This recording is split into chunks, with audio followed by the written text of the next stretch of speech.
Khan. I'm a research analyst at the Institute of Regional Studies. I'm also the editor of the journal of the Institute. And on behalf of the Institute of Regional Studies, I welcome you all to this webinar titled 35 Years of SAARC Future Prospects. As we are aware that it has been 35 years since SAARC was established with high hopes and with high aspirations.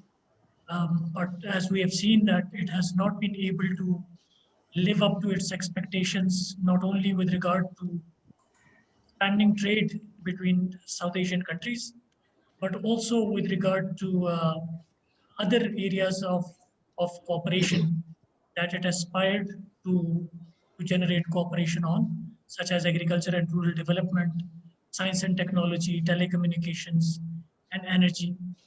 This is why we have invited you all to speak on this important subject of SAARC after 35 years and what are its future prospects. The speakers that we have today are Dr. Nishchal Nath Pandey from Nepal, Mr. Asanga Abea Gunasekara from Sri Lanka, Dr. Faisal Khan from Bangladesh, Mr. Rabilal Thakal from Bhutan, and Dr. Nausheen Wasi from Pakistan.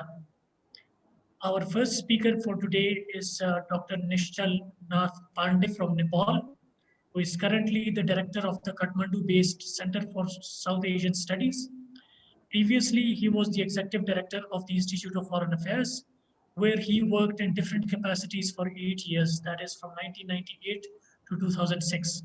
He was also a visiting research fellow at the Institute of South Asian Studies, Singapore.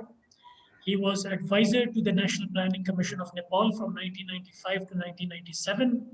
At present, he is a member of the International Research Committee of the Regional Center for Strategic Studies, Colombo.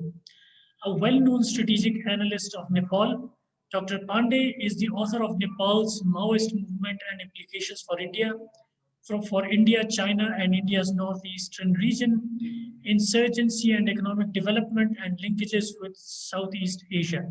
He co-edited Comprehensive Security in South Asia and has edited 6 other books on Nepal's foreign policy, SAARC, and regional cooperation in South Asia and trade facilitation.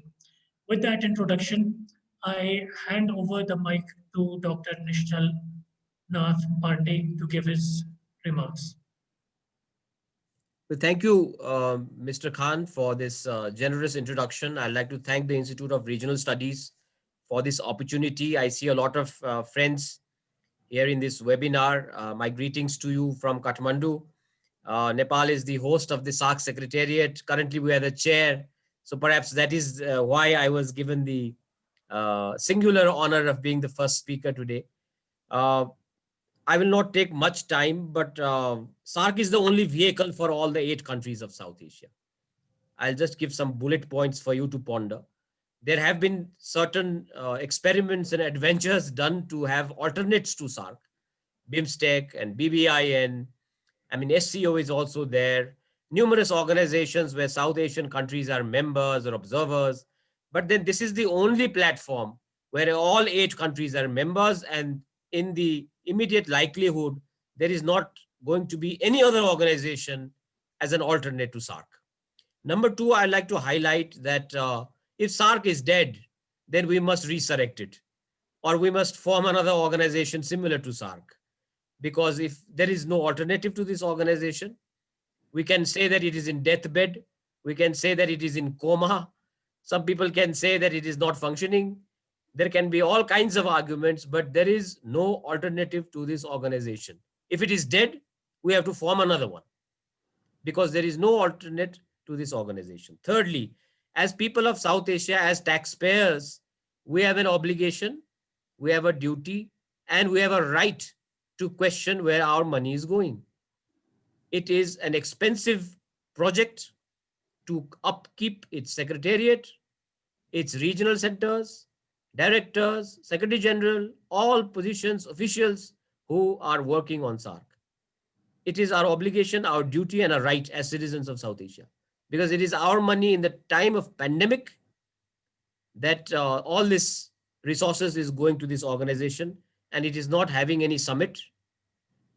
Therefore, I think it is our obligation to ask for, well, at least a summit to take place periodically. Thirdly, the SAARC health ministers meeting took place in the midst of the pandemic. SAARC leaders have also discussed virtually on how to collaborate, cooperate in the time of the pandemic. They have also formed a COVID-19 fund. But then there are problems with how to utilize the fund, whether or not it should go through the secretariat or whether the member state should do it directly. Now, these kind of bureaucratic hurdles exist. But at least they met in the time of the pandemic. And I think that ice has been broken because of COVID-19. I think we are meeting virtually. At the sidelines of the United Nations General Assembly, the SAARC foreign ministers always used to meet in New York. But this time, since it was a unique General Assembly taking place virtually, the SAARC foreign ministers also met virtually. But at least they met. And Nepal, as chair of the current chair of SAARC, we have been chair for the past 5 years now, 6 years. We want to unburden ourselves as chair of SAARC very soon, and we want to hand over to Pakistan. And I think we have been nudging, pressurizing, and telling all our other 7 friends that we need to sit for a summit as soon as possible. And I think the member states are now keen to hold a summit. I think these kind of things will have to be arranged at the bureaucratic level. And as I conclude, I think most important is that let us not only look at SAARC as a government body. Foreign ministers and prime ministers, heads of states and governments will keep coming and going, and the bureaucrats will keep changing. The joint secretaries, undersecretaries, directors, secretary generals, for them it is just a regular posting, just like having posting in any other embassy of our countries. But for us, as apex bodies, recognized bodies, there are organizations such as the Consortium of South Asian Think Tanks, COSAT, such as South Asia Foundation, apex body of SAARC.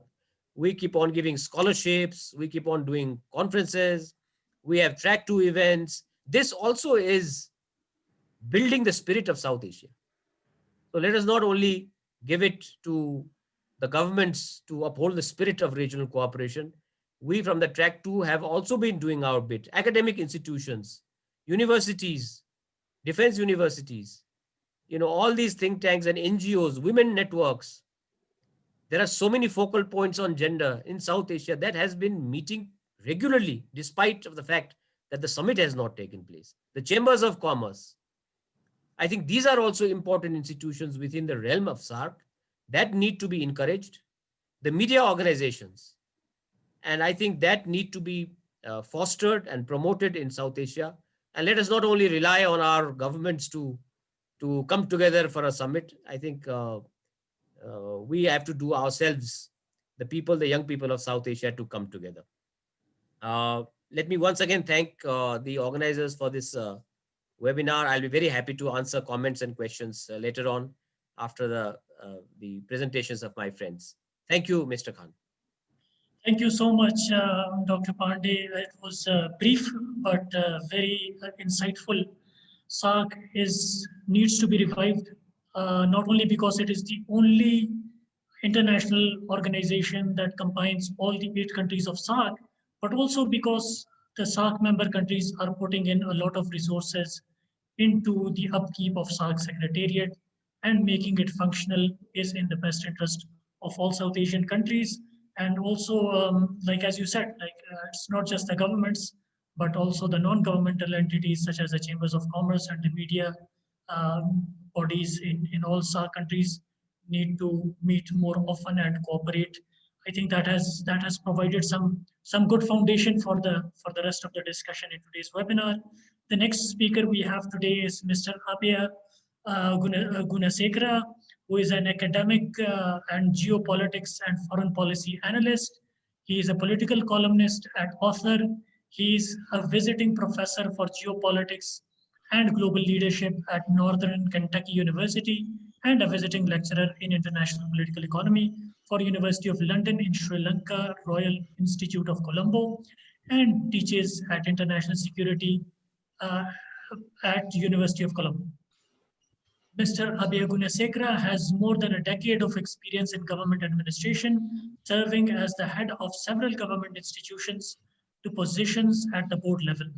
Mr. Abhay Gunasekara is the founding director general of the Institute of National Security Studies Sri Lanka. He is former executive director of the Lakshman Kadir Kamar Institute of International Relations and Strategic Studies, which is a Sri Lankan government foreign policy think tank. He has authored Sri Lanka at Crossroads, Geopolitical Challenges and National Interests, which was published in 2018, and Towards a Better World Order, which was published in 2015. Over to you, Mr. Asanga Abhay Gunasekara. Thank you so much. Thank you for the invitation to give a perspective from Sri Lanka. I thank the host IRS.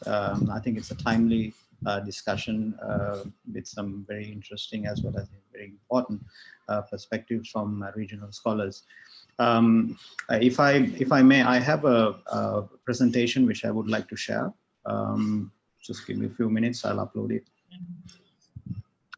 Actually, I think there is an option of sharing your screen in yes. Zoom. Yes, I'm doing that. But you have disabled, the host has disabled it, so I cannot.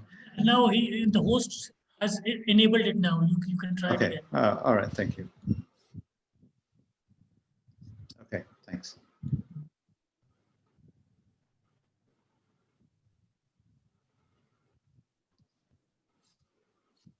Can you see this, the slides? Yes, we can. Okay, good. So basically, I'll give you a quick few caveats on the importance of SAARC. As Dr. Nishal Pandey clearly mentioned, it's our duty to resurrect SAARC. I am totally in agreement with that statement because as nations, we have invested so much in this important regional integration body. And I would like to bring this, well, on the slide is in 2017, we had a very important discussion with His Excellency, the Ambassador of Pakistan, as well as the former Secretary General, Ambassador Nihal Rodrigo, who mentioned the importance of SAARC at this forum. So at least the, these sort of discussions are going on, like Dr. Nishal mentioned, at the COSAT, the Consortium of South Asian Think Tank level, as well as at the think tank level. So the discussions is going on. So as you can say, the quote of the ambassador was the SAARC should be focused on a wide range of activities, from poverty alleviation, from health sector, as well as on commerce in the region. So many areas we can focus.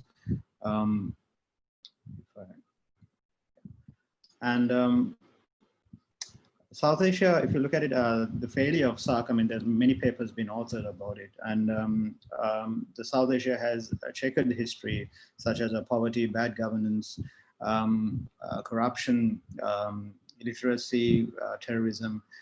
Asymmetry in geography is a serious issue that South Asians we all have sort of inherited from the demarcations of our boundaries, as well as from the historical baggage what we are all carrying.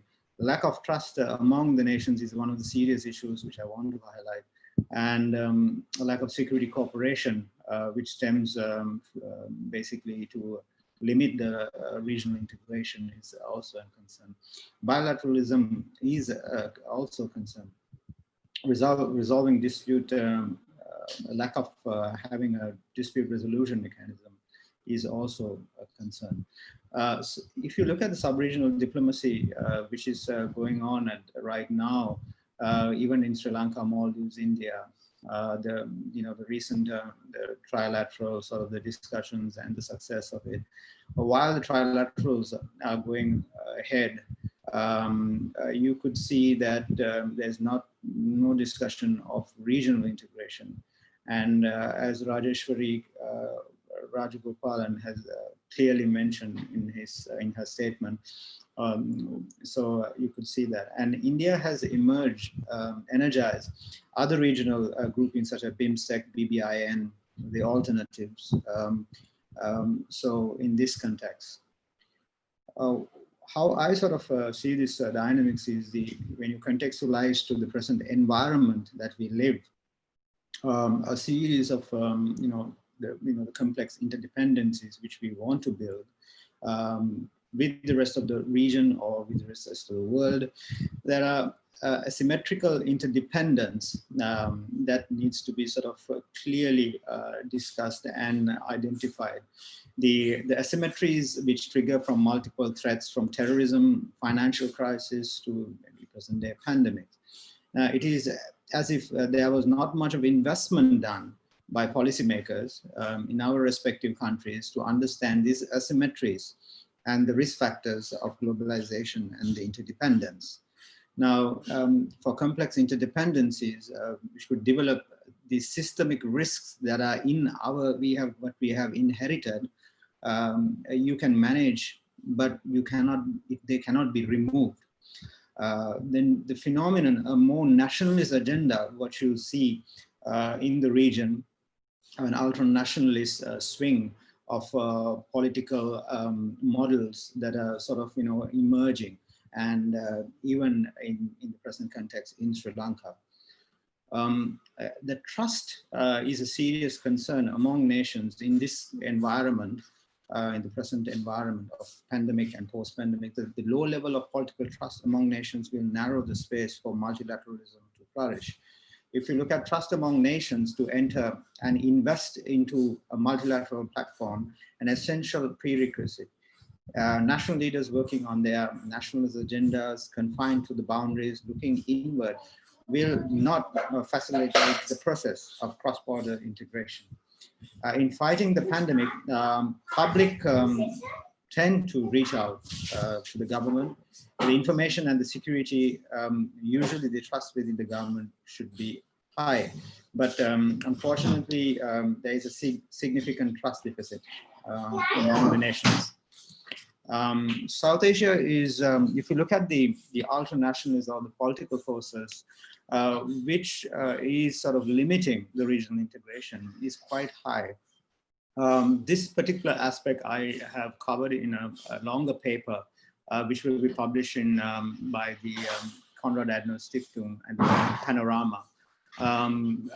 So basically, I didn't want to sort of dwell with it, but there is a sentiment of ultranationalist political forces which is taking place in the region, bringing in more sort of malign mercantilist practices, which would sort of hinder the effects taken from the regional scholars on integration and to introduce a multilateral platform.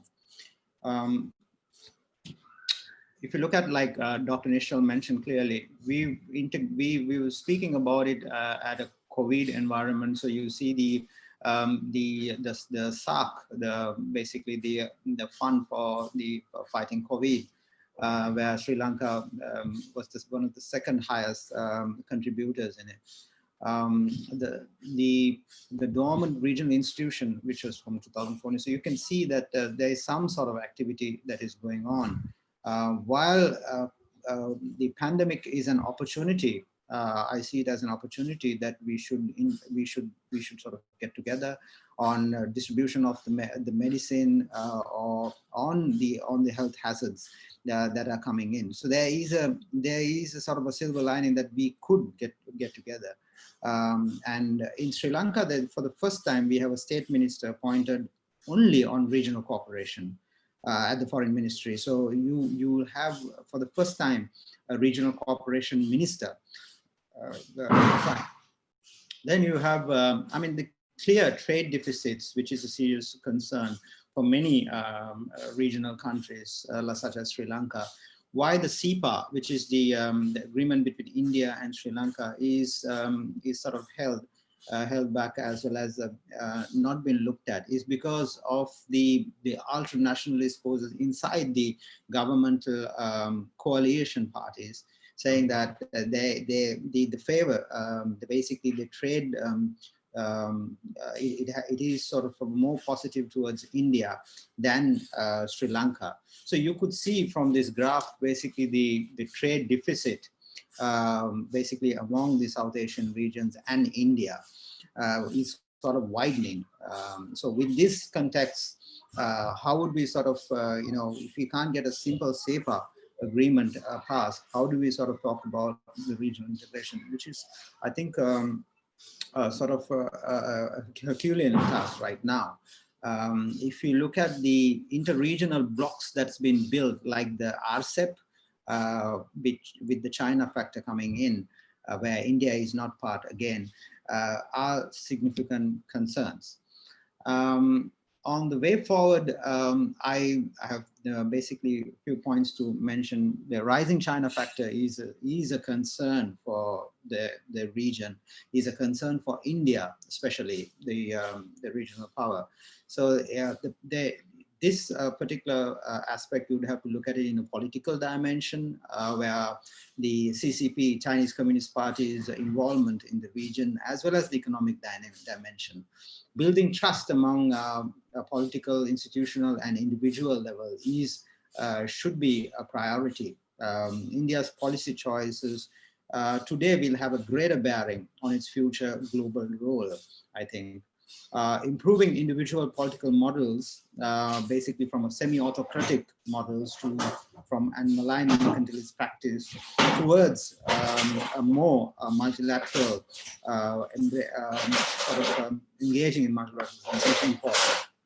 National security, if you look at it, is also a serious concern. Where, I mean, if you look at India as well as Sri Lanka, the elections were held just after, I mean, there's a significant, terrorist attack in Sri Lanka in 2019, followed by elections. So elections, the security concerns which is going on in the region is a serious factor.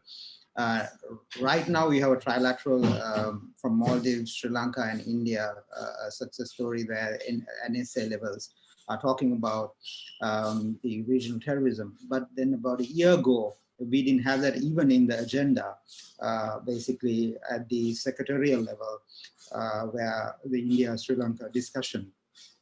So the terrorism or extremism was not in the agenda. So right now we have, so some sort of success there. In this context of deglobalized agenda, working on few collective efforts is, I think it's really important. And the US, basically, how the transition from Trump to Biden and how multilateralism would sort of flourish in the next couple of years, I think those are important factors. Thank you very much.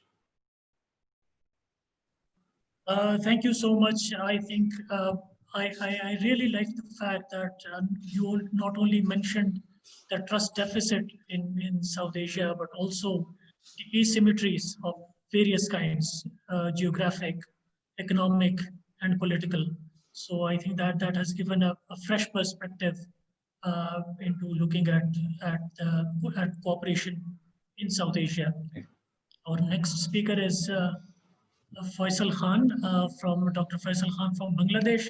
But before I introduce him and then allow him to speak, I would request everybody to please turn on their camera so that we could have a group photo first before Dr. Faisal Khan speaks.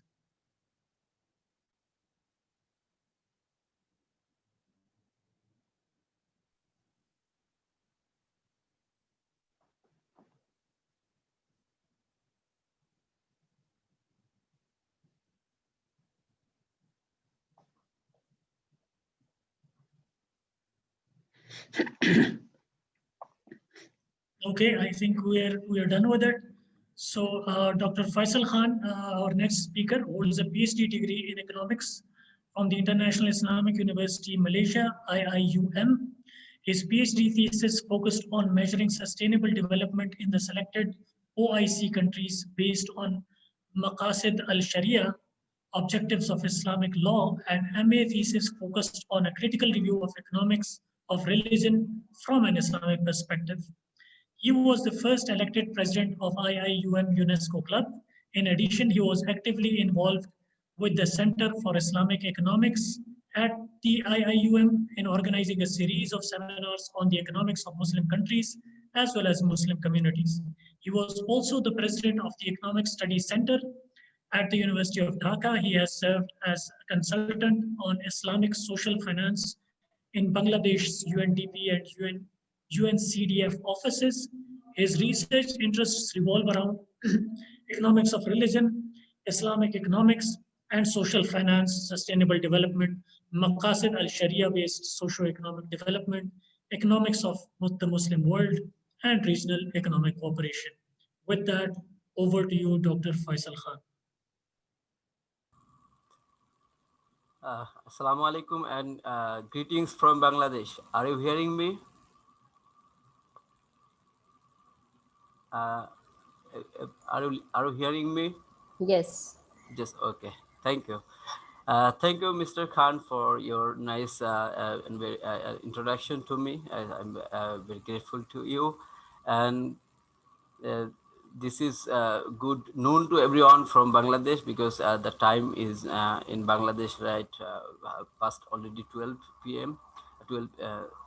So firstly, I would like to give my heartfelt thanks to Institute of Regional Studies for organizing this very timely event.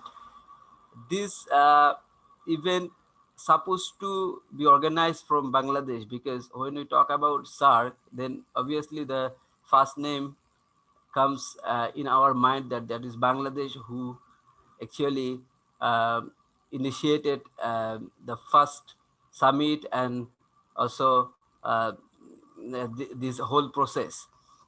So let me also share my PowerPoint so that I can discuss some of the issues related to this.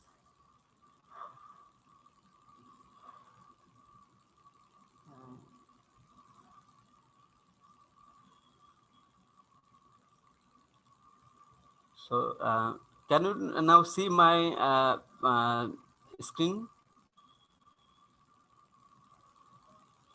Hello? No, sir. Yes, yes. We could see it earlier, but now it has disappeared. Now it is disappeared.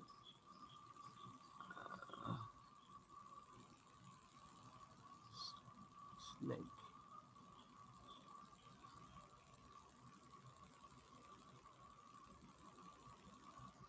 now it's come back, I think, right? Yes, it has. Yes, it has. Okay. Firstly, let me talk about something about the outline of my presentation. I will basically focus on Bangladesh and SAARC and some common regional problem, especially why SAARC has failed to live up to its expectation and this COVID-19 crisis, and at this COVID-19 crisis, why cooperation is much more important at this time, and especially in the field of economics integration, and why it is very important for us to talk about this side and some way forwards. So when you talk about 8th December, it is a very special day because this is SAARC Charter Day, and first SAARC summit was held in Bangladesh in 1985. The surprisingly, when I was going through the leading newspaper in Bangladesh today, the Daily Star, I was expecting that someone maybe will write something on this special day, or maybe there will be a report in the first page that, okay, this is the SAARC Charter Day, and Bangladesh also has a link to this, or maybe some columnist or maybe someone will write about this. But unfortunately, when I was flipping through the pages, I didn't found that. So meaning that from this, what I can guess that the interest to the SAARC has lost this kind of what I can say. But as other panelists has rightly said that SAARC, if we would like to make something alternative, then it is also like another SAARC or something like that. So we cannot deny the necessity of having SAARC and meeting together and so on. So Bangladesh always have an like when you talk about SAARC, Bangladesh always obviously comes to our mind, especially when we talk about ourselves. especially during 90s when we were like school going kids. So that time, we had a lot of dreams because in our textbook we have read a lot about SAARC, how SAARC established, and this kind of summit and so on. So that's how we have grown up.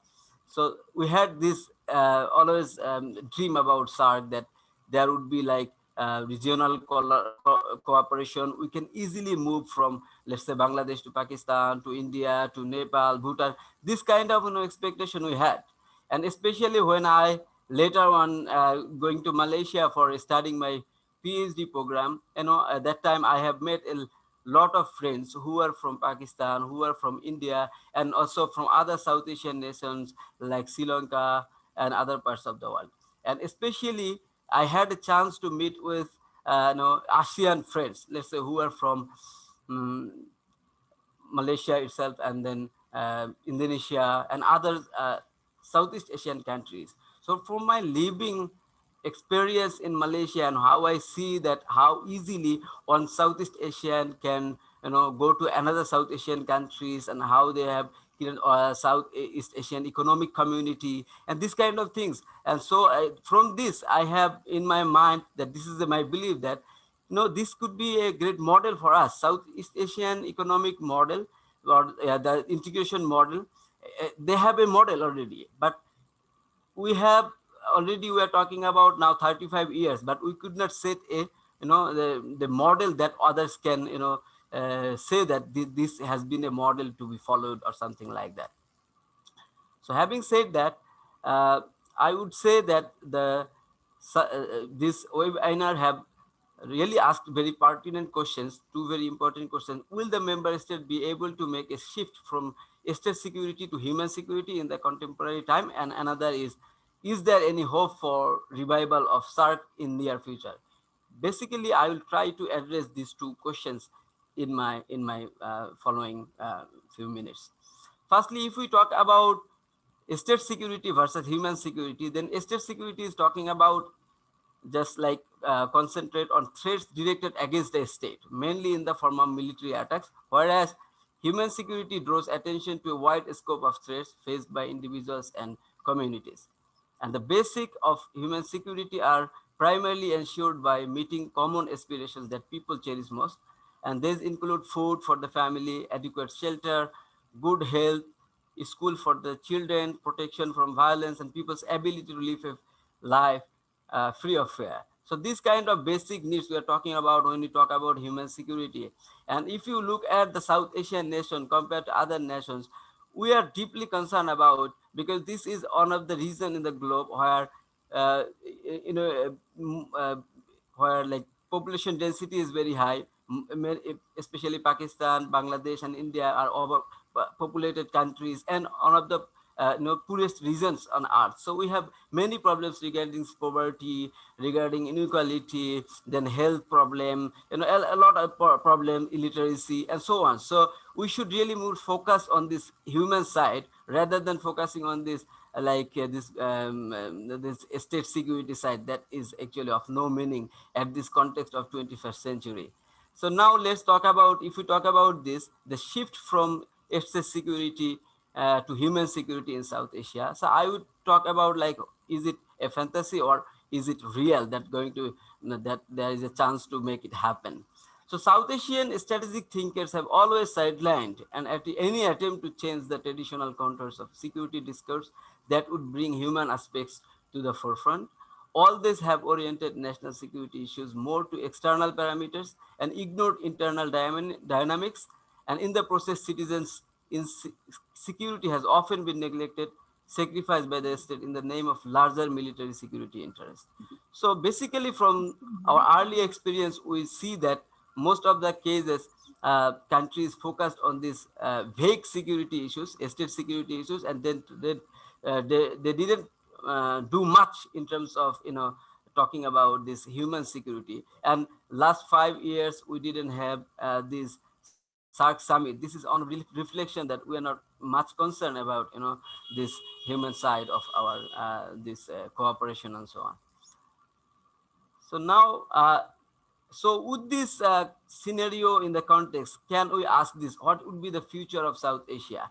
I am not going to talk about the all South Asian nations and so on. I will just try to say something about Bangladesh perspective to it. How Bangladesh see as the future of, South Asia, or also SAARC. Our Prime Minister Sheikh Hasina, she went in Switzerland for attending in a World Economic Forum in 2017, and he was actually asked this question. So he answered like this: the effectiveness of SAARC is not over yet. The regional organization of 8 nations is very well active. I think there is opportunity to do more to change the destiny of the people of South Asian region, and regional cooperation is needed for socio-economic development of the people of this region. So this is her statement, and she also said we should give utmost importance on how can we eradicate poverty. Just now we said about human side. And in order to alleviate poverty, SAARC countries need to extend the trade and commerce. And Prime Minister further said that an initiative has been taken to launch a SAARC satellite in orbit for development of telecommunication in the regions. So if I take the statement of the Prime Minister regarding SAARC, just 2-3 years back, so we can easily see that she is optimistic about the revival of SAARC, if we talk about, or she is optimistic about strengthening trade and commerce among the South Asian nations, also removing poverty together.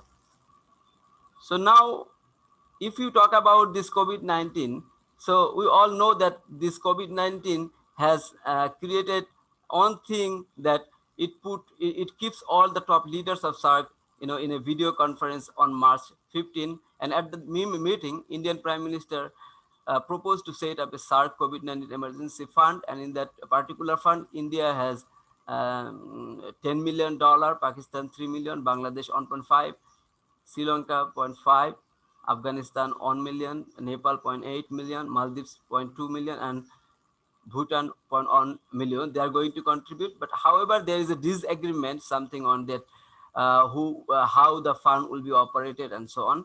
India does not want to give up control of the regional fund, and several countries, including Pakistan, are seeking its management and operation through the SAARC Secretariat.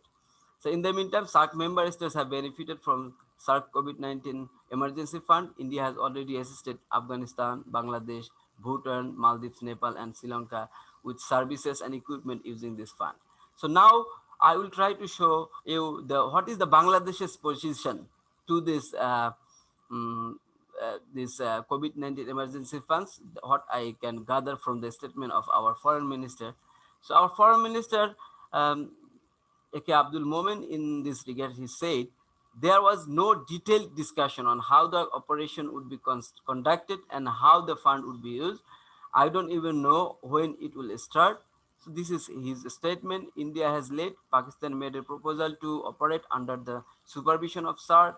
They said the fund should be managed by the SAARC Secretariat. But he again said that Bangladesh did not take any position. However, Bangladesh made the observation through the SAARC Secretariat. We didn't do much with it. Bangladesh is in a neutral place in this matter. So this is the statement of our foreign minister regarding this SAARC COVID-19 emergency fund. Despite this, the good thing is that Bangladesh also contributing to this SAARC COVID-19 fund, and Bangladesh sends medical supplies to Nepal. And this is the news in September 22. And Bangladesh also is active in SAARC. Let's say for recently there was a new committee for SAARC Chamber of Commerce and Industry, and Sheikh Fazle Fahim. He is also a member of the big family of our Prime Minister. He is the president of Federation of Bangladesh Chamber of Commerce and Industry, BCCI, and he has been the vice president for 2020 and 2021 tenure. So this trade body is going to talk about strengthening the business and trade relations among the 8 SAARC nations. So still Bangladesh, is on SAARC issues, and they have the programs and so on. So lastly, also I would like to share 2 good news from Bangladesh. One is, let's say, has been a recent meeting between Pakistan High Commissioner to Bangladesh. He called on our Prime Minister in Dhaka recently, and two sides agreed to further strengthen the existing fraternal relations between the two countries.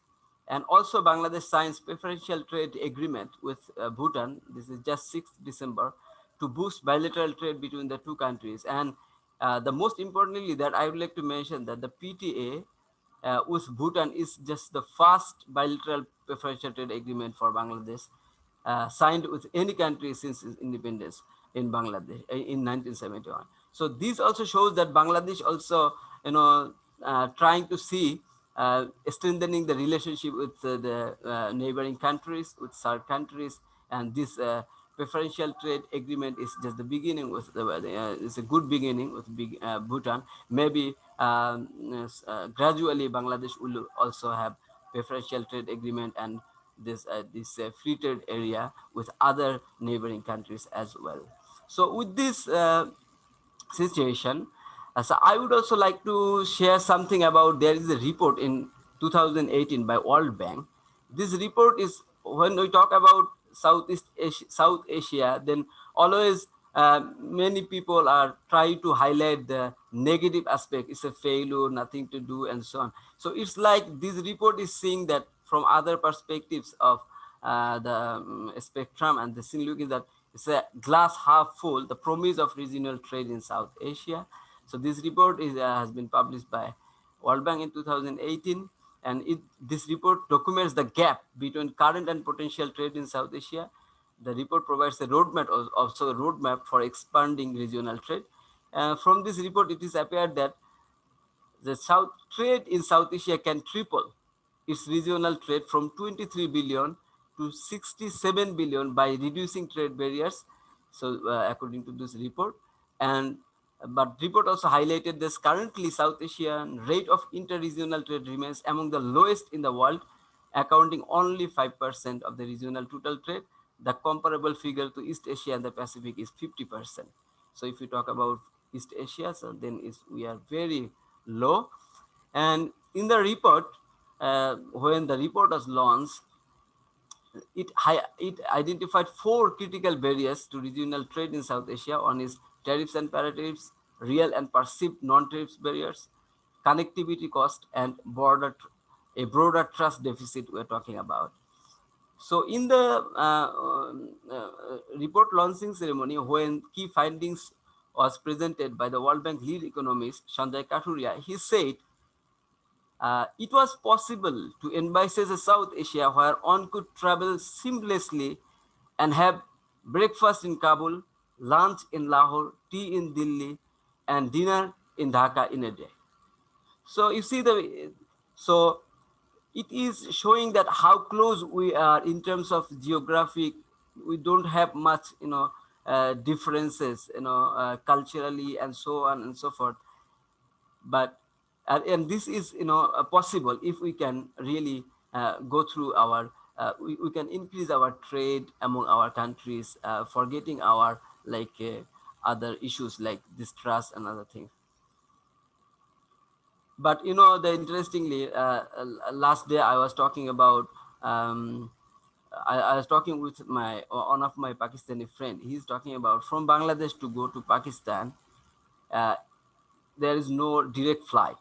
So that's why they need to go from other routes, and sometimes they go to Turkey, and from there they go to the Pakistan, or maybe means like travel cost from Bangladesh to Pakistan has been like going from Bangladesh to Newark or something like that.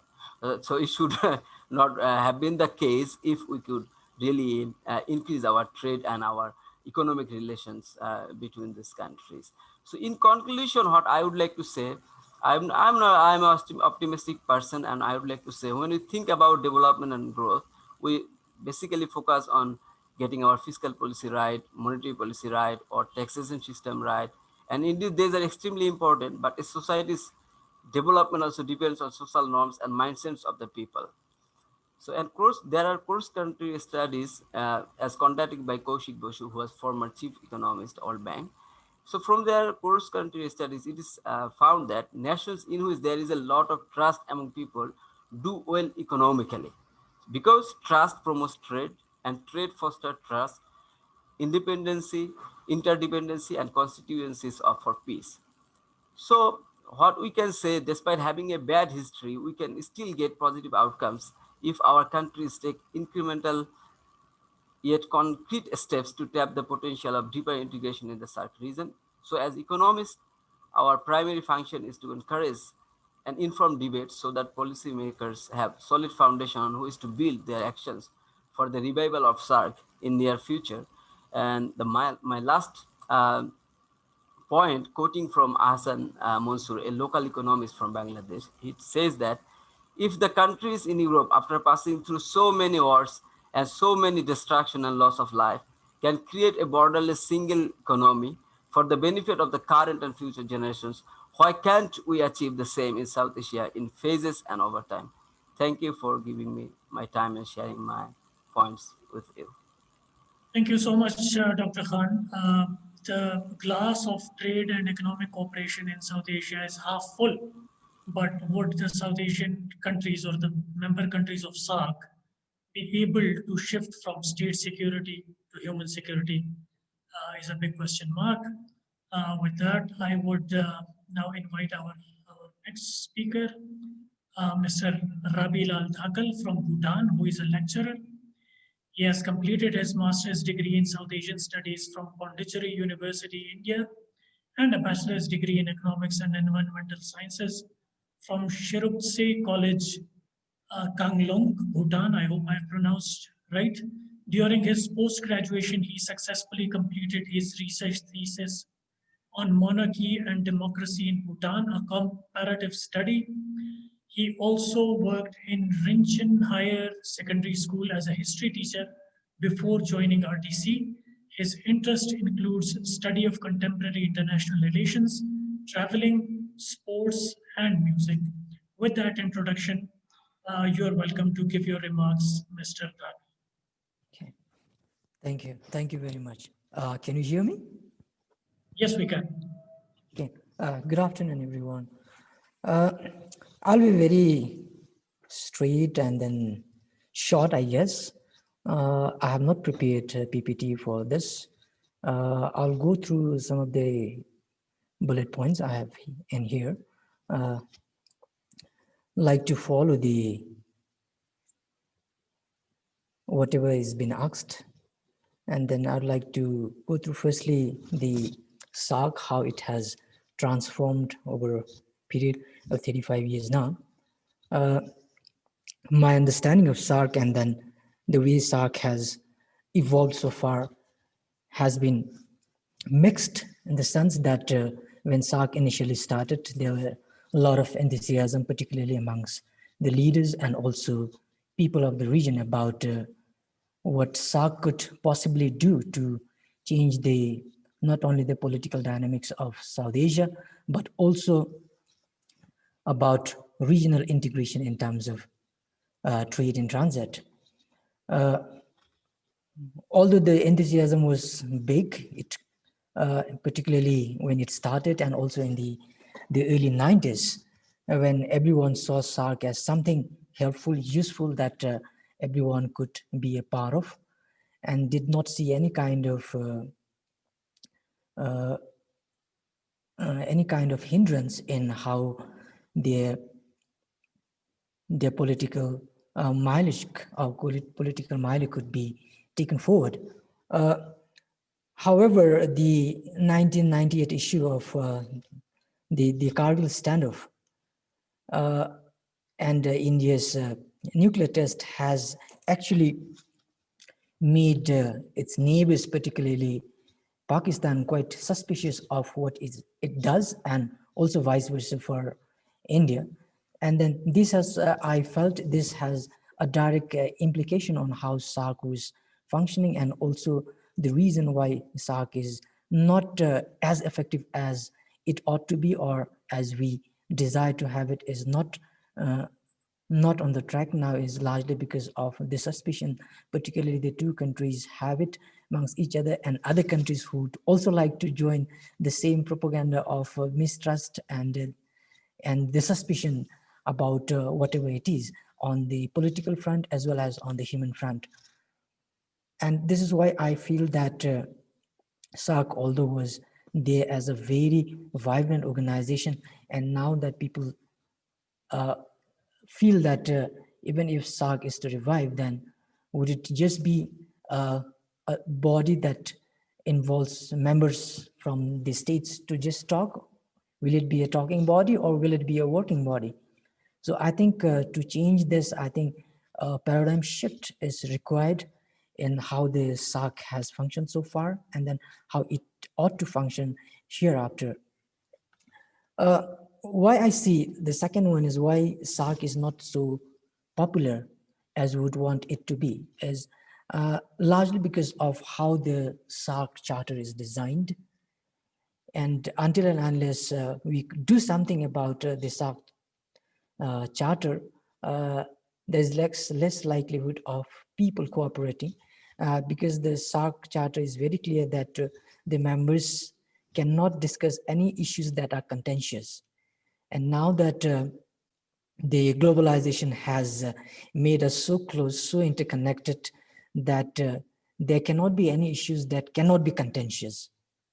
Now that we are too much integrated, that any issues of any country would affect the other country, and then we cannot have any issues that is not really contentious, unless that is very personal. Otherwise, if it is to do with the state, then I feel that there cannot be any issues that will not be contentious. And then the SAARC members might need to relook at the charter and then try and see if the member states could also bring in issues that can be contentious.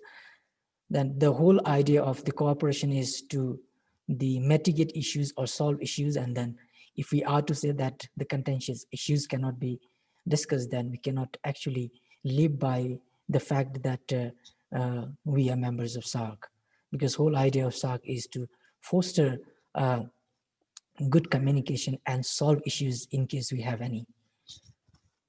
I think the other problem with the charter of the SAARC is also about the unanimity required, the unanimous decision to be required to pass any resolutions by the members. I think if we are to make it unanimous, then I don't think we can really get into a decision, because sometimes maybe 5 or 6 states would agree, and then 1 or 2 states might not agree, and then this would actually halt the whole idea of resolving any issues that we have it. And then this is also, I feel, why the SAARC is not actually popular, because if you look at the other regional organization, then any decisions that are taken are mostly based on double majority or majority basis, not necessarily on unanimous decision. And if we are to go by unanimous decision, then it will be very difficult for us to make any big breakthrough in the long issues that we have it so far. And also that what I see is that there's a lack of political will amongst the leadership in the region, largely because there is no political gain at home for what they need to do in the SAARC as in the forum. So if there is any kind of a will coming for the SAARC, it's mostly from the academia or from the NGOs, not necessarily from the political leadership, the head of the state or government, because they do not necessarily see any political advantage from the electorate if they are to bring out any issues in the SAARC. I think this is also hindering the success of the SAARC, because unless there is any political gain at home, then leaders are not necessarily eager to bring issues in the SAARC or to also see SAARC summits happening. The 2 questions, the pertinent question raised here about the shift from state security to human security. So is it possible? Are we in the line of shifting from the state security to human security? Although I see this as a paradigm shift, but on a practical note, I would say it's no.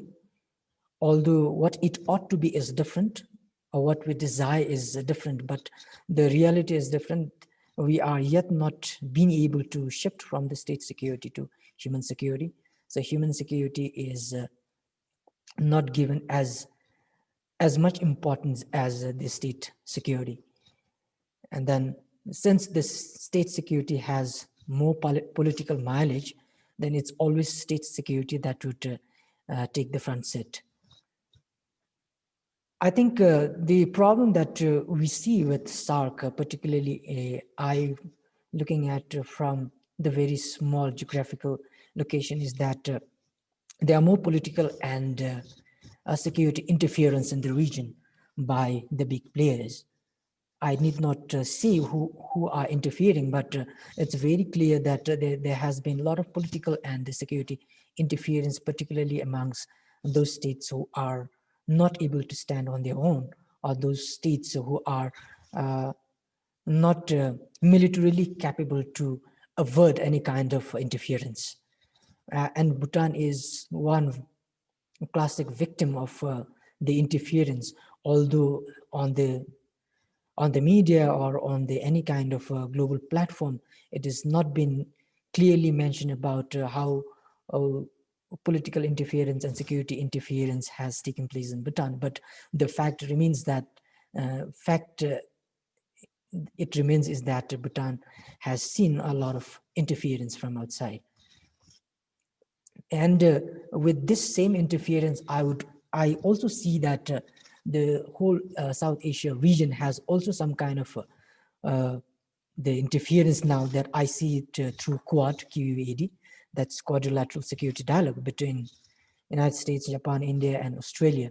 Now that this dialogue platform has come as a response to rise of China, and then to contain China, just like how NATO was born. The Quad has also come into place now to contain the economic growth of China, and then some countries would also like to see that it should not just be economic growth, but the political influence that China has it. And then being member to this, particularly India, by not understanding, or maybe perhaps understanding and not making it very clear that it has also been part of the United States propaganda of restricting the growth of China.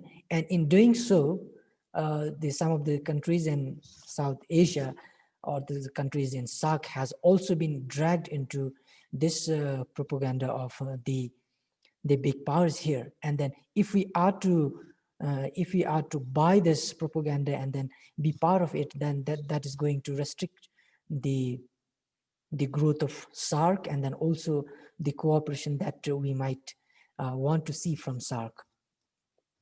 And this Quad particularly is not necessarily helping SAARC. And the human security, although it's very important now, particularly if you look at the human trafficking in this region has been so big. But if you look at what is done to curb this, except for some of the NGOs, there hasn't been any kind of the big interference from the state level.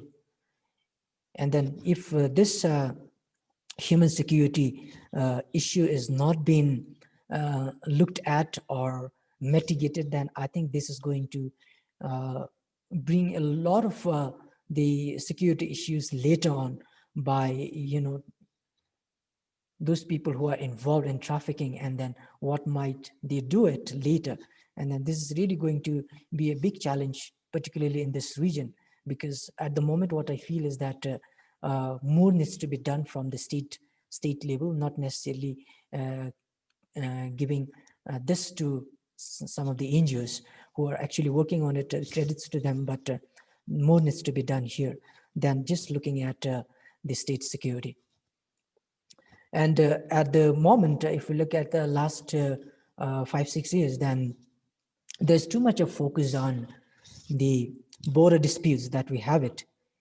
And then Bhutan is also dragged into this issue because of competing India and China on their border regions. And then this is how we have been dragged into it. And then this is also one of the reasons I feel that SAARC has to be there, and then we need to discuss this issue. But if countries are to compete with each other by dragging others who are being victim for no good reasons, then this is also going to challenge SAARC. If we are to make SAARC better, then we might need to sit together, have dialogues, and not just dialogues, but the responsible dialogues to actually mitigate the issues we have it.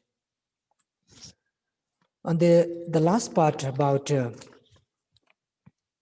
how SAARC could be revived, in case if it can be revived, I'm quite optimistic about the revival of SAARC. I'm sure SAARC will be revived, but not very soon. It's going to take time.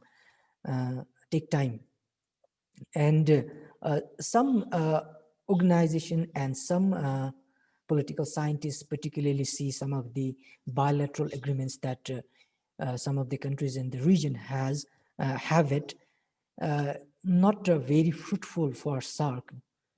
But I see that the good idea of bringing SAARC together is through successful bilateral agreements that the region could have it. For example, 2 days back, Bhutan and Bangladesh signed a preferential trade agreement to celebrate 50 years of bilateral relations. And if this can continue amongst other states also, and not just Bhutan, Bangladesh, or what I would like to see is even Bhutan, Sri Lanka, or Bhutan, Nepal, who have been having bilateral relations for so long, but we do not have any kind of this trade agreements between the two countries that would bring two countries together. And if this kind of preferential trade agreement or any kind of bilateral agreement can bring countries, 2 to 3 countries together, then it would also help in bringing the whole region together. That's strictly my view. And for more integration, like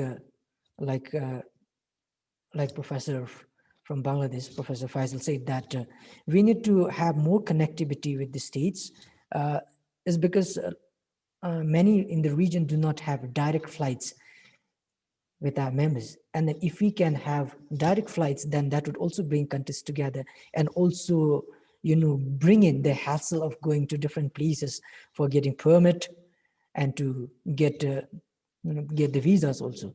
And then if we have direct flights, then that would also facilitate, and then we could also have a proper embassy dialogues, and then facilitate how people could be integrated. And only if people can be integrated, then the region can also be integrated on all the fronts that we needed, or all the fronts that we desire to have it.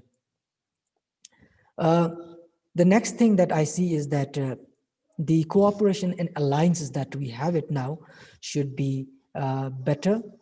The alliances and cooperation should not be, or it should be for helping each other, and should not be for containing any others or destroying others. So if we are to foster any kind of alliances, any kind of relations with 2 or 3 countries together, then we need to look at how we could actually help each other than what is the case now. What is the case now is that we are trying to contain others, and then try to see how we could stop the growth of other, or how we could be hindrance to other. It has to change. There has to be a paradigm shift here in how the alliances and cooperations work in the region. And the last thing that I see about how to make this SAARC revive is also by stopping the blame game. There has been too much of blame game, throwing our frustrations on our neighbors or some non-state actors about their act. Sometimes we are not quite sure of what is being done by others, but we are very quick in throwing the blame, and then we blame each other for what's not happening, instead of fostering how we could come together and then be together to take this the very great institution forward, and to help SAARC revive, and also to put a lot of pressure onto not just politicians, but the head of the states and head of the governments, I think there has to be a responsible media coverage. Media has to also put a lot of pressure.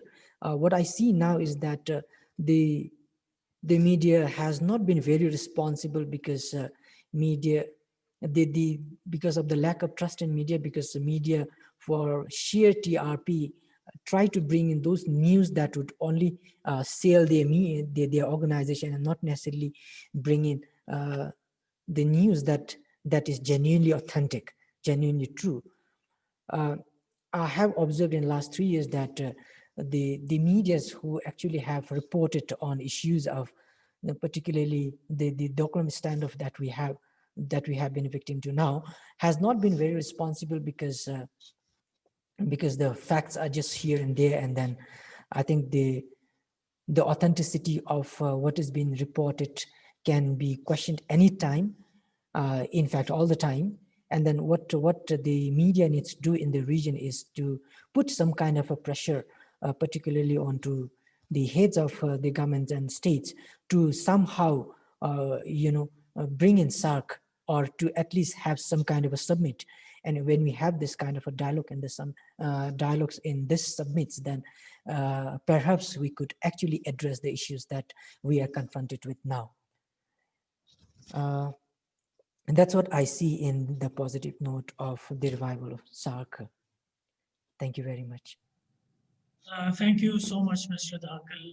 SAARC can be revived, as you said, but it will take some time. The dilemma of prioritizing state security versus human security would continue to dog the revival of SAARC. And as you mentioned that there might be, that there is also a need, besides addressing these indirect causes of the indirect impediments to the revival of SAARC, such as lack of trust or prioritization of security, state security versus human security.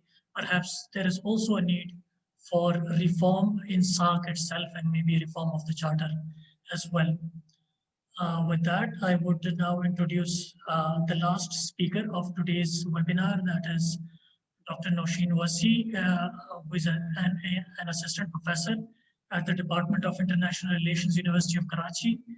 Her expertise is in the fields of changing dynamics of security and approaches to security, issues of regional cooperation and integration, prospects for South Asia in general and Pakistan in particular, and analysis of the world order. I would also like to thank Ms. Wasi for waiting for her turn till the last in the spirit of hospitality and allowing all our foreigner speakers to speak ahead of her. Over to you, Dr. Wasi. Thank you very much. Thank you, Mr. Khan. I thank Institute of Regional Studies for inviting me to speak on such a great day when we were very enthusiastic back in 1985. And it's very important. The issues of regional cooperation are specifically close to my heart, and no worries for keeping me awaited, because we have been awaiting for hosting SAARC for 5 years now. And as much as Nepal is willing to unburden itself, we are very much welcoming to take the responsibility. And we are very much for the cooperation, at least at the academic level. I can assure you, all of my South Asian friends, about this. I'm missing 3 participants from the region. And I know the reasons why there are some technical hurdles and there are some political problems as well.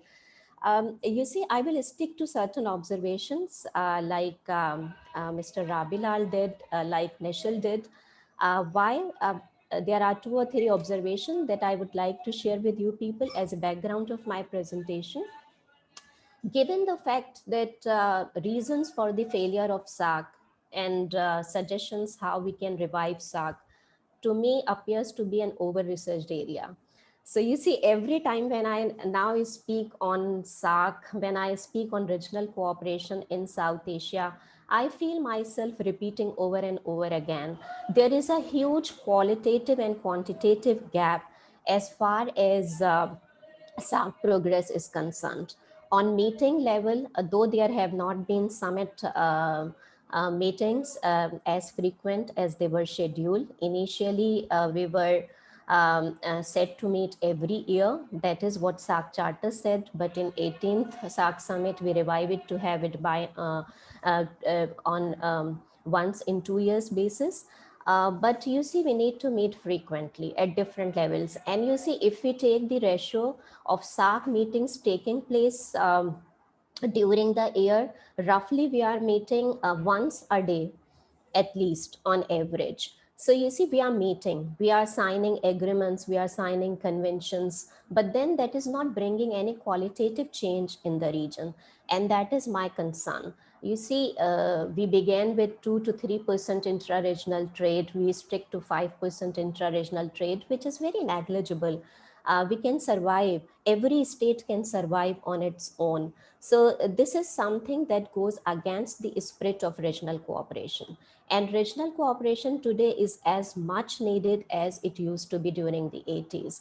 But you see, every time, during every decade, there were extra regional politics and the global politics that was driving the course of politics in the region. And since the countries were involved in their bilateral rivalries, you see, that has been, as I said, over-researched area, they chose to partner the outside regional state instead of going for cooperation mechanism amongst themselves. And you see, bilateralism, I see bilateral, though my friend from Bhutan and Bangladesh said that it is a good sign that countries are coming in agreement on one-on-one basis, on bilateral basis, and our SAARC Charter said that bilateralism would not be a substitute for bilateral cooperation, but I think that countries are using it as a way to work otherwise if the SAARC is not functioning. That is the reason. And if we see, you see, now it is time for reflection. I will not go into the details that what SAARC has done, how can it be revived, though I am optimistic. I'm optimistic that SAARC would be revived, and that I see is the only way available. Because you see, if we resurrect SAARC, if we make another organization, we are to make that organization. So you see, why not to revive the spirit of it? For that matter, we need certain reforms. Rightly, Rabilal talked about reforming the SAARC Charter. You see, it's a time for reflection to me. And that is why I want to put certain questions for the participant to ponder. And I seriously think that we need to have debate on these issues. First of all, I think, you see, if we see the regional cooperation process all over the world, it has always been the structural environment, international politics, regional politics that has pressurized the course of cooperation within a region. And external power played an important role in bringing the opponent states on the table, and you see, come up with certain mechanisms that later on proved beneficial for the region. It began with the security cooperation, though it was not spelled out that way. It was quoted into different agreements and something like that. If we take into account the course of cooperation process in Europe, there were for sure international political factors that were supporting the course of regional cooperation. In case of ASEAN, same was the case. And in case of South Asia, international politics has been a divisive factor. It has not brought the state in the region together. And states, because of the, you see, the very pertinent feature of realist politics that are apparent in all of the South Asian states, you see, they have chosen not to cooperate with one another. And I think there is a sharp negligence of the fact that why states in the region go beyond the region. So you see, if India being, you see, there is asymmetry in regional politics that goes in India's favor. And if India wants to be if India wants to enjoy the role of major power in the region, It has to address its rivalries within the state. India thinks, enjoying that asymmetry of power, India thinks that it can address the problem on its desire, on its will, and it is not willing to accommodate the view of the smaller nations in the region. And that is, I'm not saying to blame India, because I said that instead of blaming one another, we should share responsibility of not coming out something concrete, something that bring qualitative change in our lives. Then when we talked about state and human security, you see, that is not the dilemma at a regional level. In individual states, still our governments have not taken the people's security as the priority. You see, that is the problem with post-colonial societies, and even after 7 decades we have been living in those conditions. Actually, the history of baggage has been too heavy for us to ignore in all the region. So what actually we need to do, and then you see, there are this is the case that individually states are mired in security dilemmas. At regional level, we are not coming up with something concrete. We are talking, but just for the sake of talking, we are not coming up with something tangible.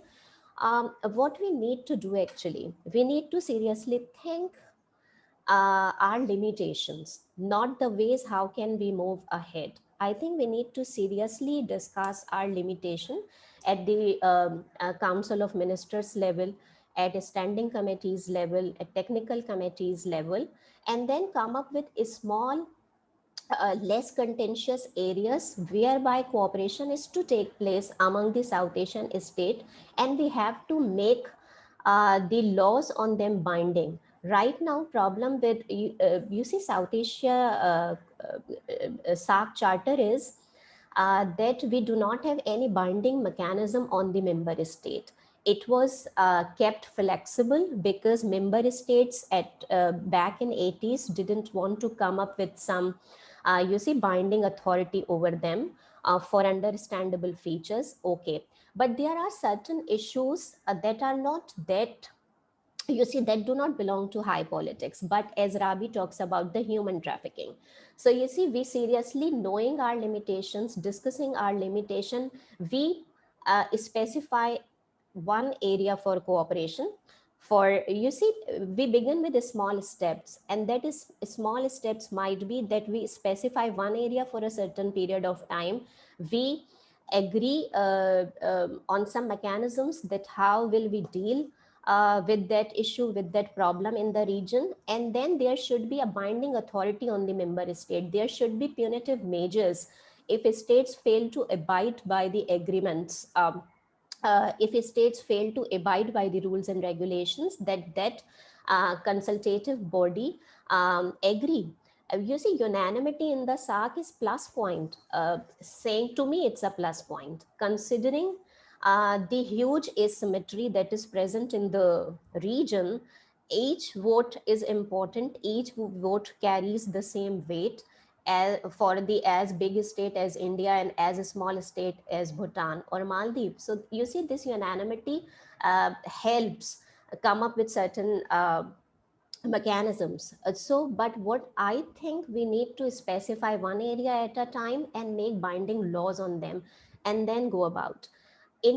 Outside pressure, external powers involvement in the region, that might prove beneficial for the state if we take holistic account of the situation within the state. I think that within countries there is no homework on SAARC functioning, whether a state really wants to achieve their objectives through the regional cooperation, or they will go for extra regional options. That is important. For example, when Pakistan moves towards China, or when in 50s Pakistan moved towards United States, what factors pushed Pakistan to follow that course? This time too, if India doesn't want Chinese influence in the region, many other countries in SAARC share this concern about Chinese rule in the region. And China is a trusted partner for Pakistan. And there is no denying the fact that China has worked for Pakistan, worked with Pakistan on certain occasions. But at the same time, how much dependence on one power that country needs. So from Pakistan's perspective, I think we need to have such kind of discussions.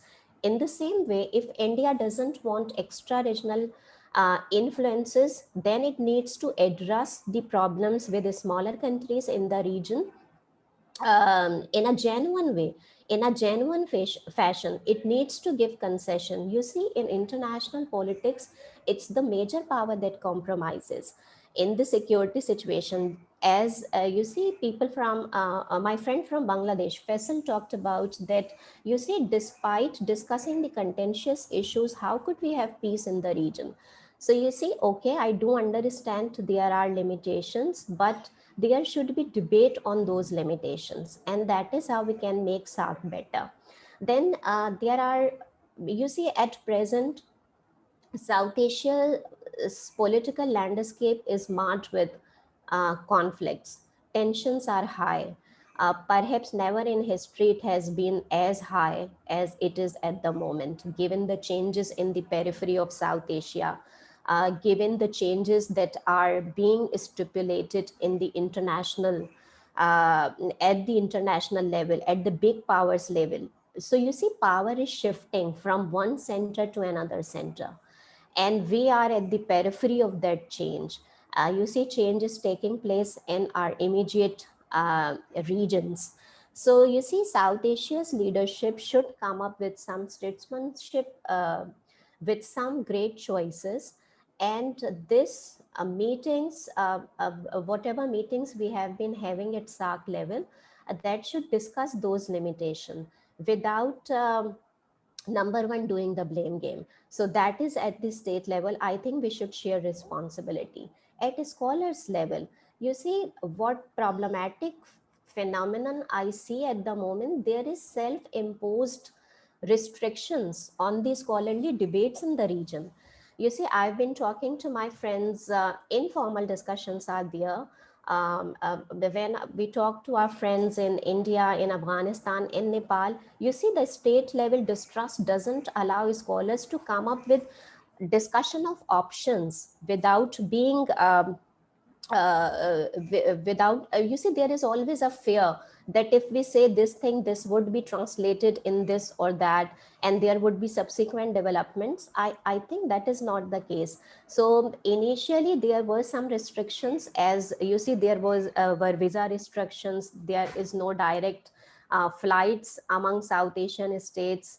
There are certain other factors.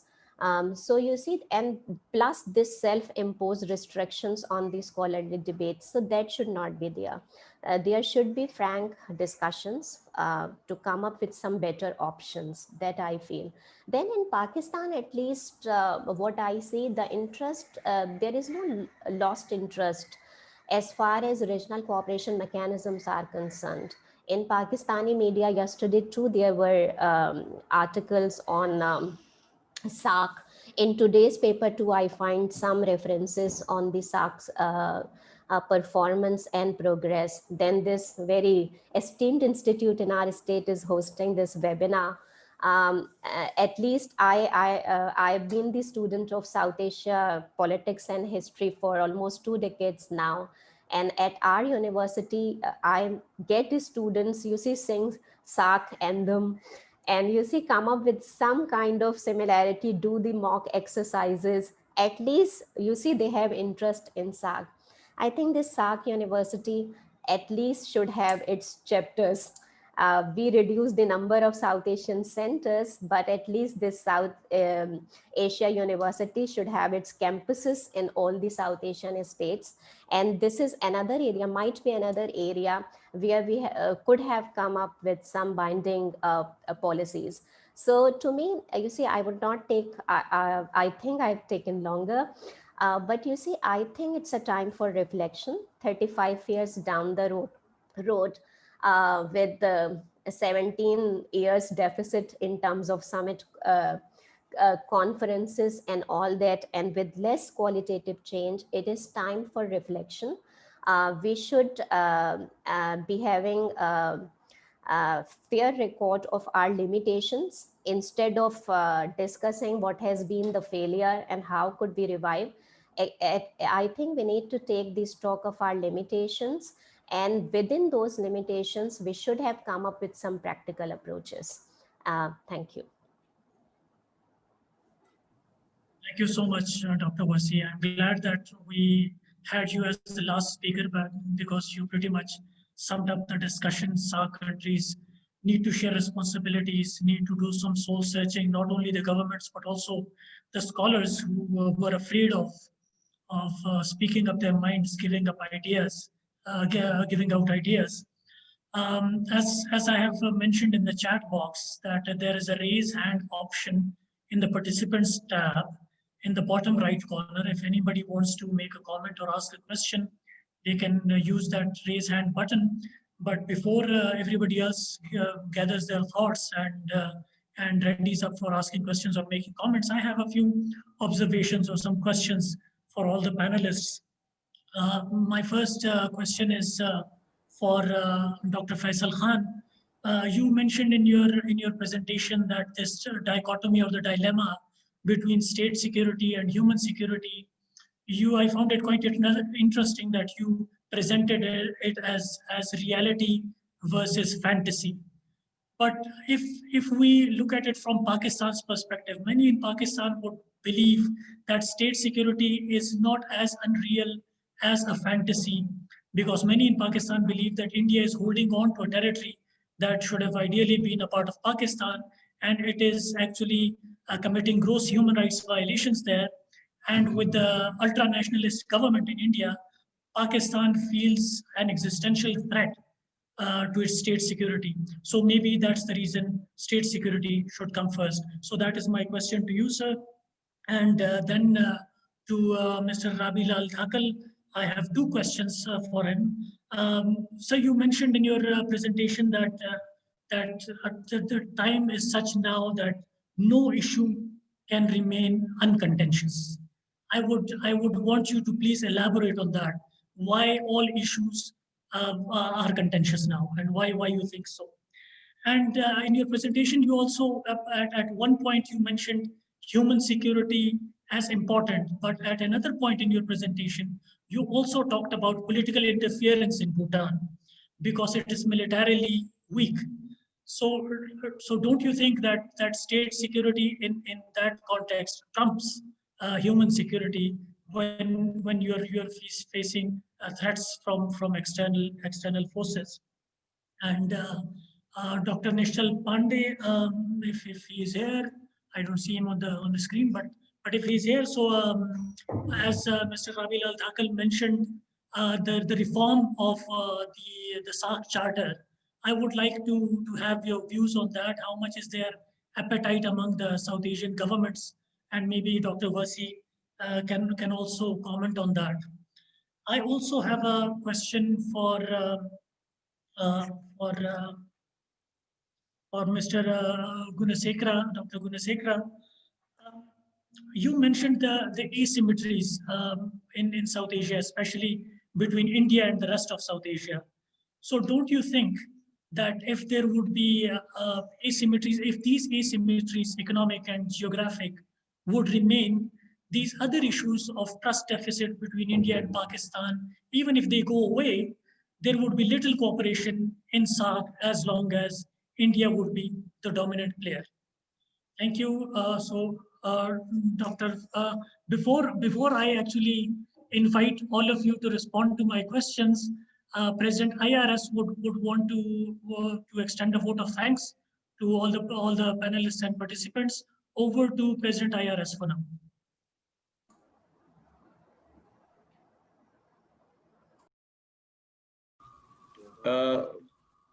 Good afternoon, everyone. It's really been a pleasure listening to all of you with your thought-provoking presentations and ideas. I unfortunately have to deliver a lecture, so I would be leaving the session. But I thoroughly enjoyed listening to all of you, and best of luck. And let us hope for the best that, SAARC can deliver in the region and help us in overcoming the multifarious challenges which we face. Thank you very much, and over and out from my side. Thank you. So over to you, Dr. Faisal Khan, if you could respond to the first point. Uh, Thank you, Mr. Khan, for asking your question. What I would say, I'm actually not a security analyst or like a international relations expert.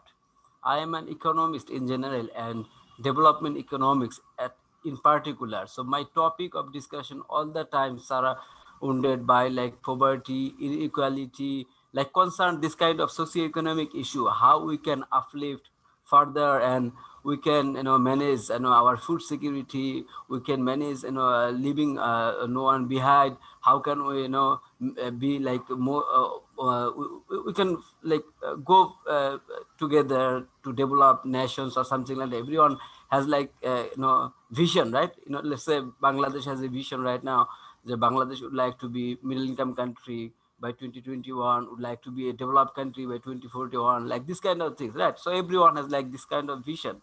So how to go forward with this kind of vision, to how to materialize this kind of vision? If you think about this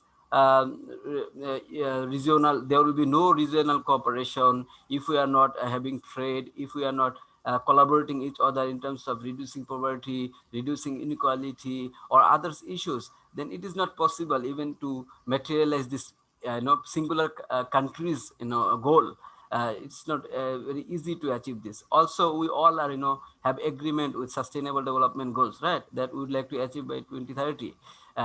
So it's like regional cooperation is very vital at this moment. So yes, what you are saying about that this state security is a very concerned issue, I am not denying that part, but what I am trying to emphasize here, we should try to come up in a position that whether we can shift from this kind of fear or this kind of things to like more human security issues and so on, so that we can together prosper. Because what I believe, maybe I will not be in this world after 20, 30 or 40, 50 years, but there will be like this regional cooperation. I believe this South Asia would be like Southeast Asia would be like European Union. But that time our children or grandchildren will blame us what we have done. We didn't do anything for them. So that is my concern. So actually, that's why we need a lot of discussion on that. And as our panelist, Ms. Naushin has rightly stated, that we need to now come up with like some kind of concrete things, not just like vague discussion out of nowhere. We're discussing year and year. Actually, we should really come up with this, and how to have a lot of engagement among scholars of different countries. The way she has said rightly, this South Asian university need to expand in other countries also. We need this. There was a SANEI earlier, I know, the South Asian Network on Economic. So they had like research grant, and that I know, and our Professor Wahiduddin Mahmood also holding the chair of this. But this kind of initiative again bring back, so that more discussion and can be held on South Asia, and we can resolve some issues. Thank you very much for giving me floor again. Thank you. Mr. Dhakal, if you would want to respond to my questions. Thank you. You raised two questions. Yes. That about non-contentious issues, right? Yes. I think that we are so connected now that we cannot really have a non-contentious issue. Everything is contentious. For example, the issue that I raised earlier about human trafficking. Human trafficking is not restricted to just one state. It involves players from a lot of states. It particularly involves non-state actors, and it is not confined to one state or one region. So it's omnipresent, and this is why it cannot be a non-contentious issue. For example, the drug smuggling, that's another issue we have it. Mr. not Dharkar, restricted to one. let me, sorry to interrupt you, but let me kind of lead you to what I wanted to ask. Like if, for Yes, instance, yes, we want please. to talk about human rights violations Yes. through the SAARC forum, Mm. would you call it uncontentious? I wouldn't say it is uncontentious. It can be contentious only, because whether or not you are going to agree that human rights violations have taken place, because you'll then come out with your own connotations of what is right and what is not, and then for all of us to agree to what is right and what is not, it will be contentious only. Although there are clearly indications of human rights violations in all the countries, no doubt, but it's about how you defend yourself. All countries would like to defend and then blame other countries for human rights violations, and then also to cover all your issues under the shrug. You'd like to only blame others have the problems, but I do not have it. Or let's say that my issue has lesser gravity than what you have it. This is why I say that we cannot have a non-contentious. It is always contentious issues. And did I answer you, by the way? Yes, it's answered, but now you can go to the second question. Second question. Okay. The second question about the state security versus human security. Human security not getting enough attention as opposed to the state security. Particularly for Bhutan, I don't think other Bhutanese like I would actually share this reality. The reality here is that the political interference in Bhutan has been uninvited and uncalled for. What the claim made by India is that India has to, somehow provide security to Bhutan. We do not have any kind of this agreement, although we also have the latest India-Bhutan Friendship Treaty, and then nowhere in the treaty we have this kind of an arrangement.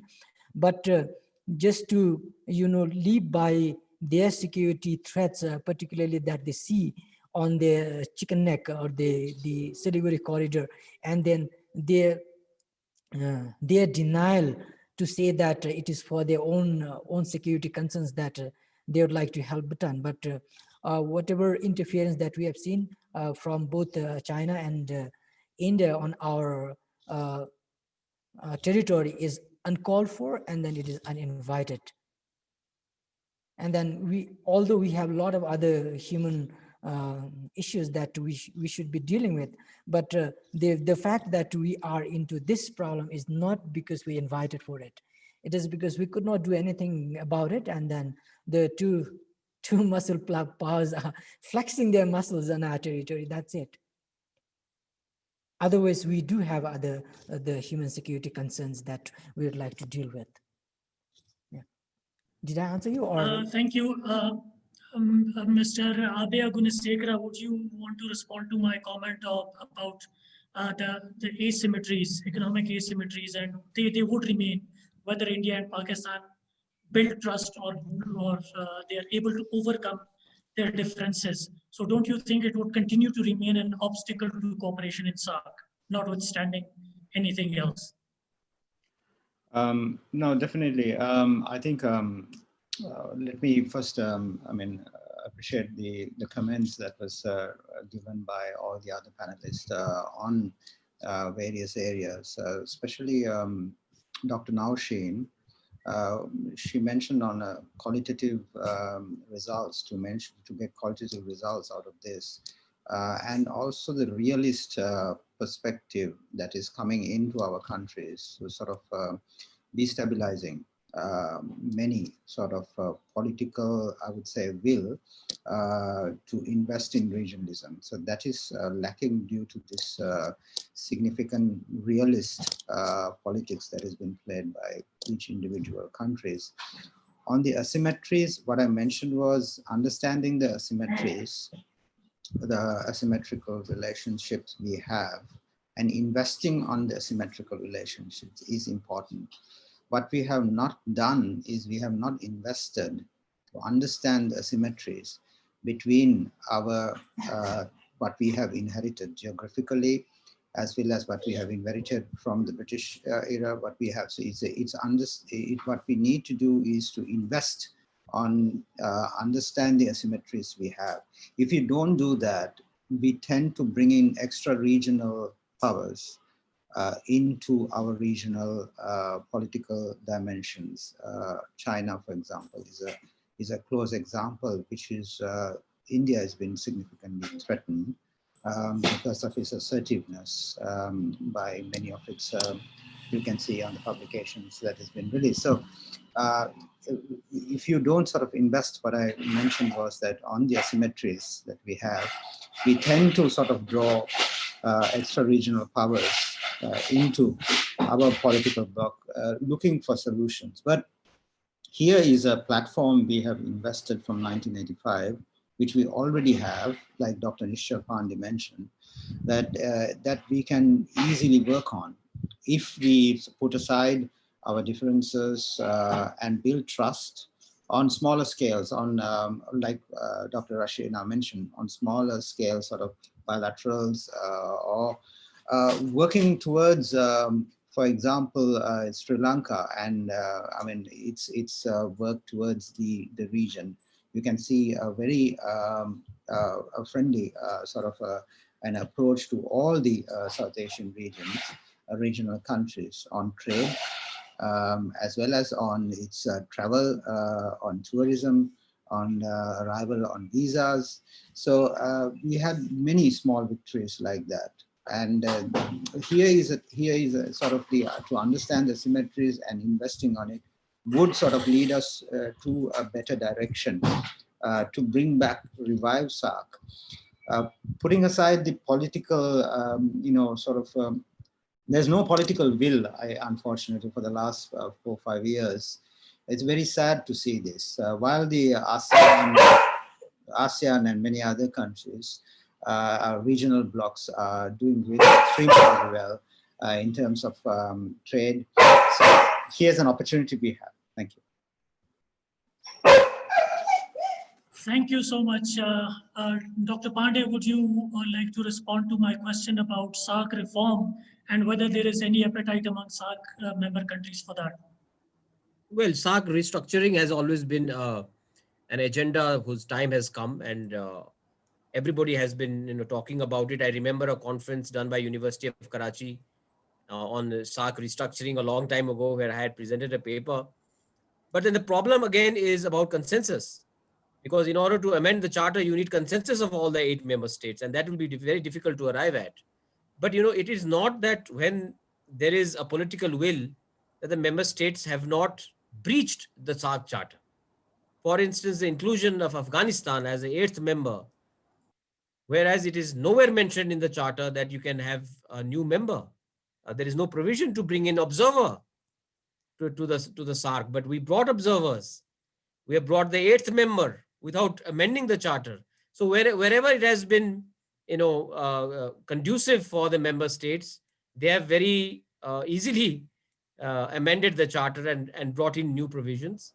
But whenever we say that let us remove the provision of bilateral contentious issues, let us remove the provision, as one of our colleagues mentioned, about non-discussion of contentious issues, about consensus of needed, required by all to agree on any provision, on any agreement, then there will be issues. Then there will be issues about the SAARC charter. Charter needs reform. The Secretariat needs to be empowered. Secretary General needs to be empowered and should be from a higher authority, like in the ASEAN. We've had former prime ministers, former foreign ministers as head of such organizations elsewhere. Whereas in our context, we have a senior joint secretary or level of an ambassador.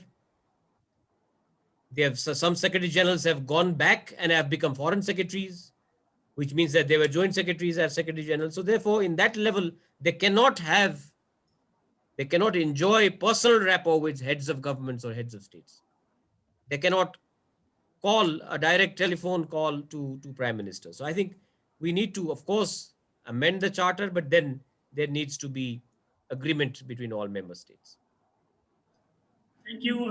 There is also a question in the chat panel from Nabila Jafar, my colleague. She's asking, thank you all the panelists for the insightful presentations. As SAARC is not doing much on the tangible issues, can we utilize SAARC to represent an integrated regional policy at global level? If we take example of European Union, they represent a collective approach to many non-traditional security matters, and others like their approach to human rights, democracy, and climate. Dr. Wasi, would you like to respond to this one? You see, the short answer is no. How can we move? How can we climb the last ladder when we are not at the first step? European Union came out with a concrete policy after they signed the Maastricht Treaty in 1992. So you see, they agreed to come up with joint common and foreign policy. At SAARC level, we are not agreeing on the original level to come up with collective policies to deal with our issue. So you see, until and unless we resolve our conflict in our region, we connect with one another, we make common policy within the region, we cannot, and we implement that, we cannot come up with a common foreign and security policy outside the region. This is beyond question. Thank you. Thank you.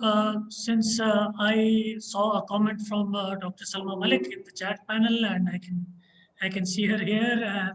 Maybe she she might want to make a comment. You're welcome to make a comment. Thank you very much, Arish. Don't read the chat comment. That was specifically meant for Asanga. Technically, it's more like a comment. It's excellent to have such great views from all of my friends and colleagues from across the region. And more than anything, it's great to have Mr. Dhakal join us because it's very rare that we have people from Bhutan joining any such discussion or having exchange with Pakistani participants. Um, where I tend to agree with Noshin about this aspect that we cannot have a common global regional approach. This is such a tragedy because SAARC was made to be a unitary front for a lot of non traditional security problems facing the region. And there are certain quote unquote non controversial aspects that SAARC can always highlight and have a common face about. And that doesn't really take much of an effort, and that would not even be requiring transcending the trust deficit and country position, so to speak. So I think a lot of uh, the future that SAARC has depends on the country's code of conduct.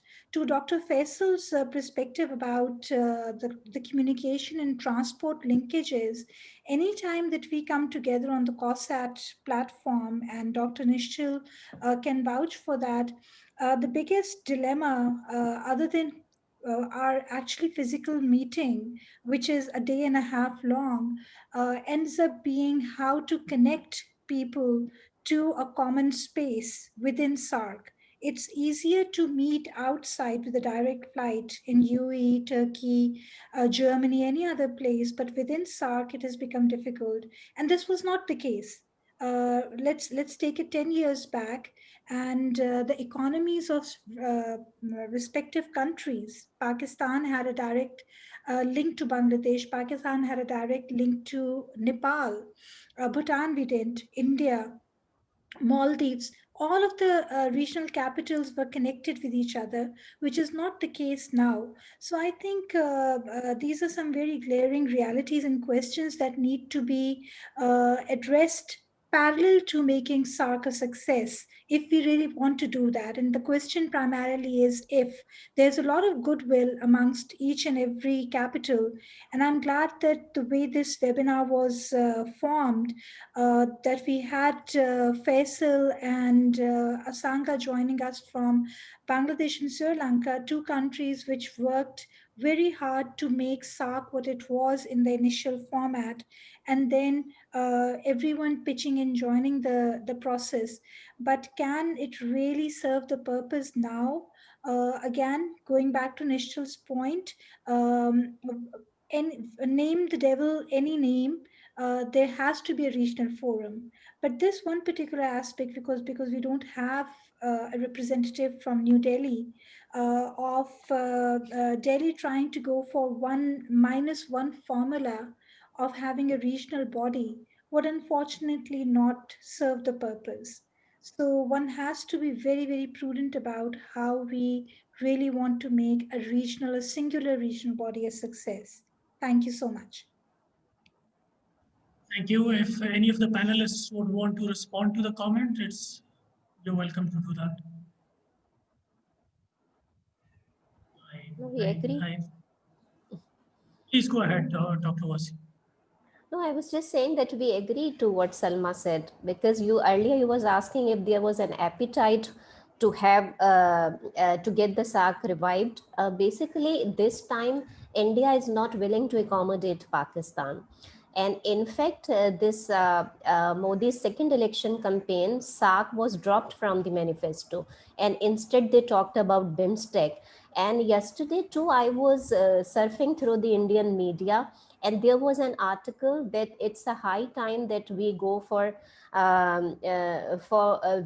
minusing Pakistan in the SAARC.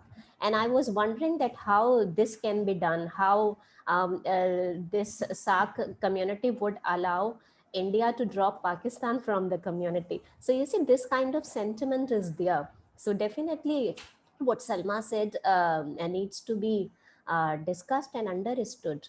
And as Neshal said that they could do it without amending the charter.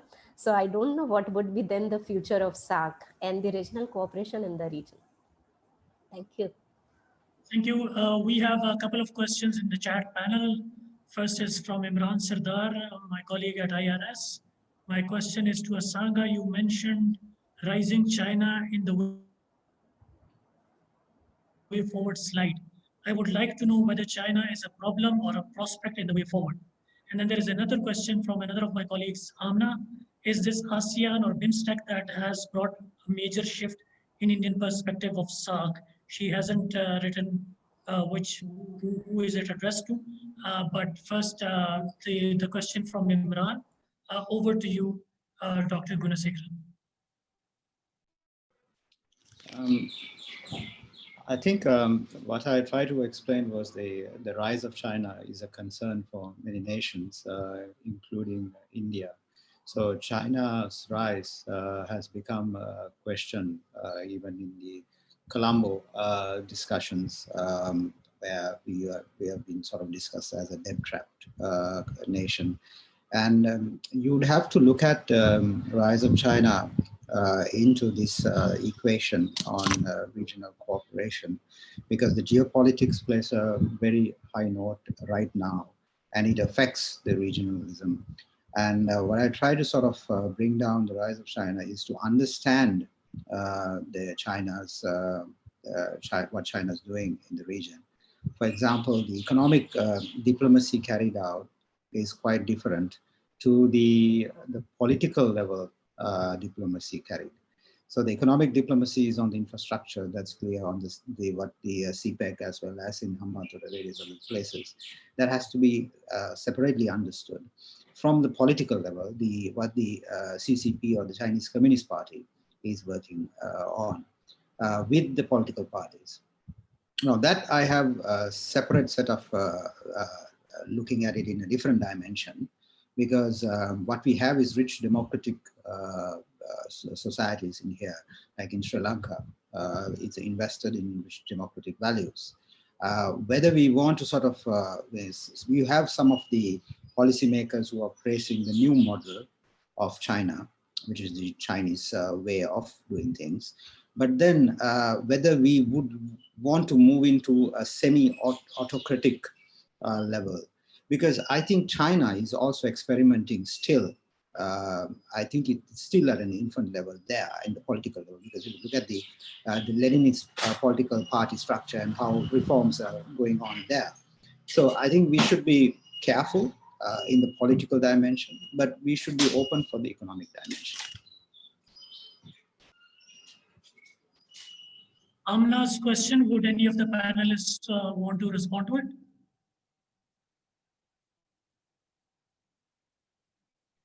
No, I think I've responded in the chat box itself. Oh, okay. Sorry, I missed that one. Okay, and then there is a question from Mr. Mahesh Bhatta. To Dr. Noshin. Poor regional connectivity has been one of the major challenges that South Asia is facing today. Moreover, getting a hassle-free visa is an additional problem. Forget about India and Pakistan visa issue, even for Nepalese, it is becoming difficult. We have to pay a visa fee to travel to some of the South Asian countries, including Pakistan, however, which is not the case. Sorry, I'm kind of, With other nationals. Okay, I read it. Thank you, yes. Khan. I read it. You see, to your question, the answer is yes, we can have visa-free region in South Asia, but right now the problem is that security concerns are dictating the policies of South Asian region. Why getting visa has been difficult? Because you see, terrorism and cross-border infiltration has been the constant concern for South Asian states. And that is why otherwise, you see, I visited Nepal twice, and Nepal has this policy that for South Asian nationals, for the first time, you have to pay the visa fee, but then if you are visiting for another 5 years, it wasn't the case. You do not need to pay anything. I think, Nishal, it's still the same.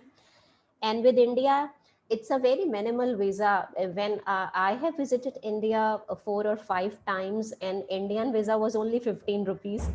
So you see, this was nothing. With other regions, of course, this has been difficult, and I told you the reason.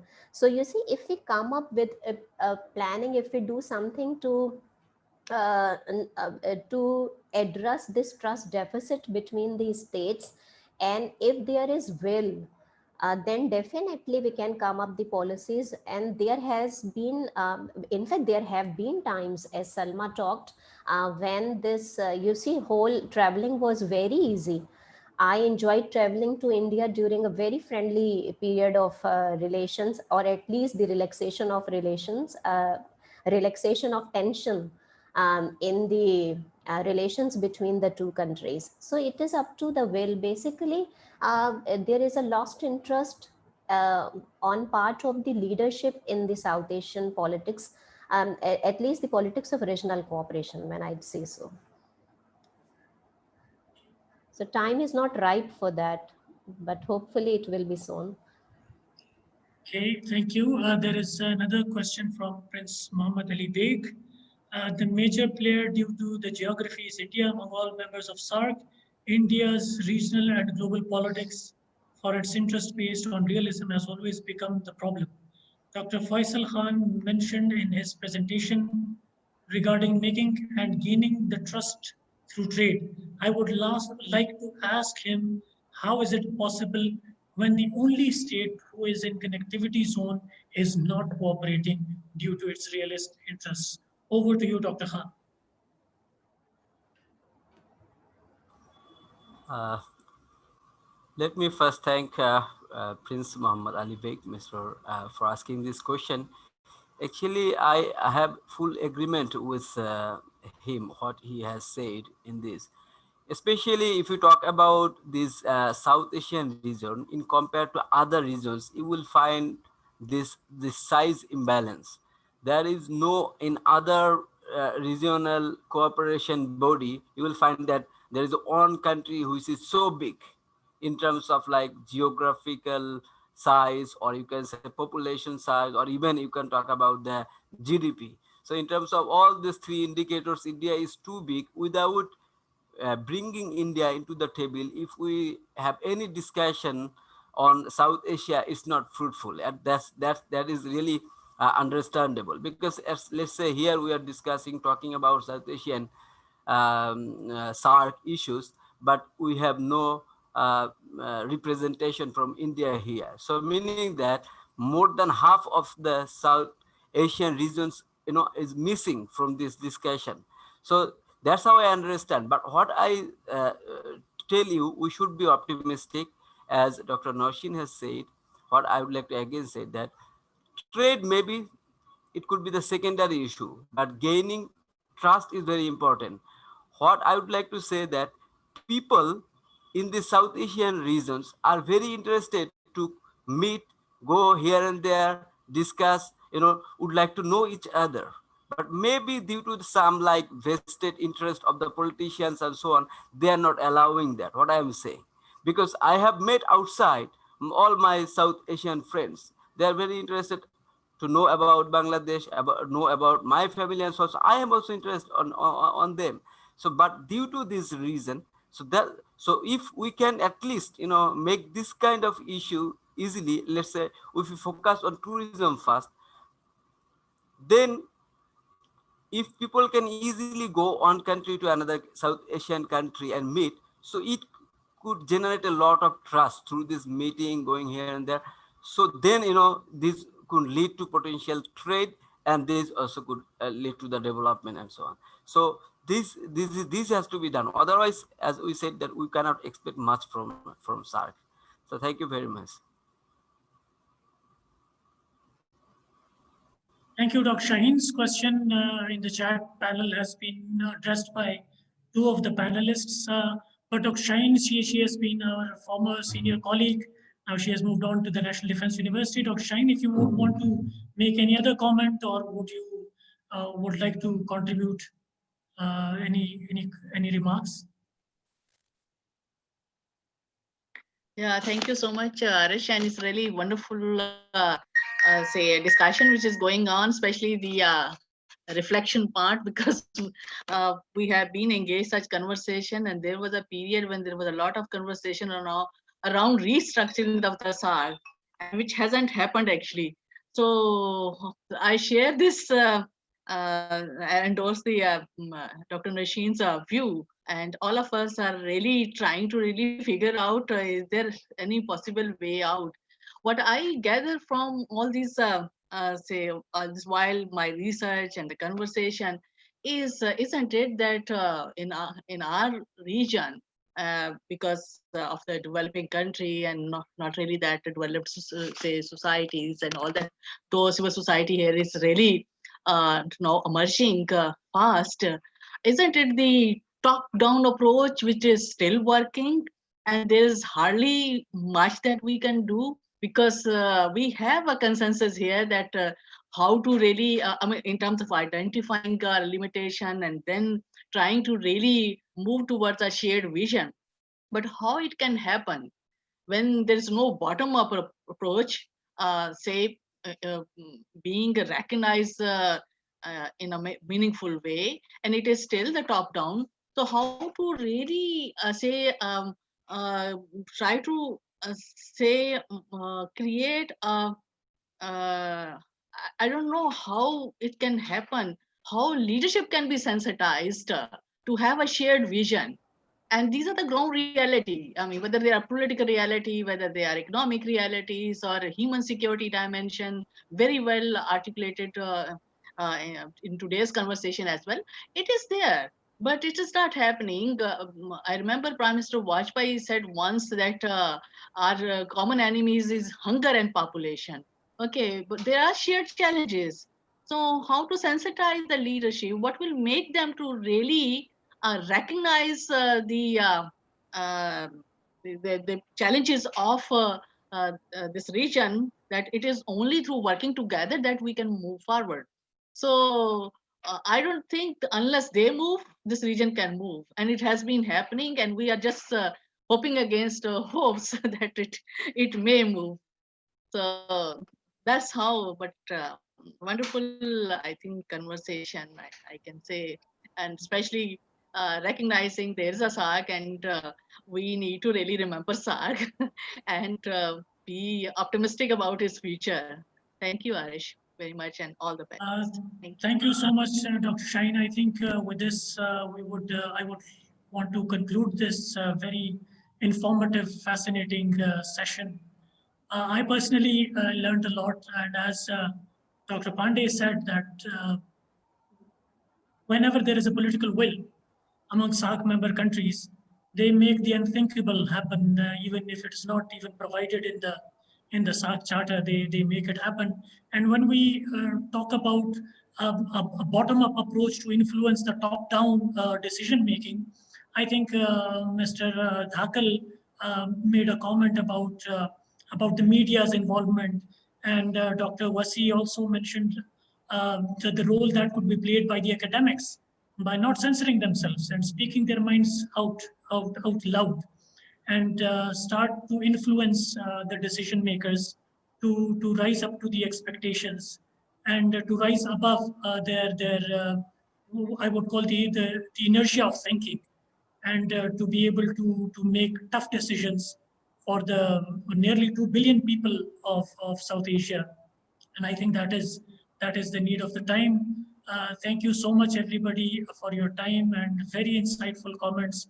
We really learned a lot, and this would surely enrich our knowledge on SAARC, and we might be able to give some good policy recommendations with regard to it. Thank you so much. Thank you, Khan. It's really good to see all the participants from other countries. Thank you. Thank Stay you. in touch. Allah Hafiz. Bye bye.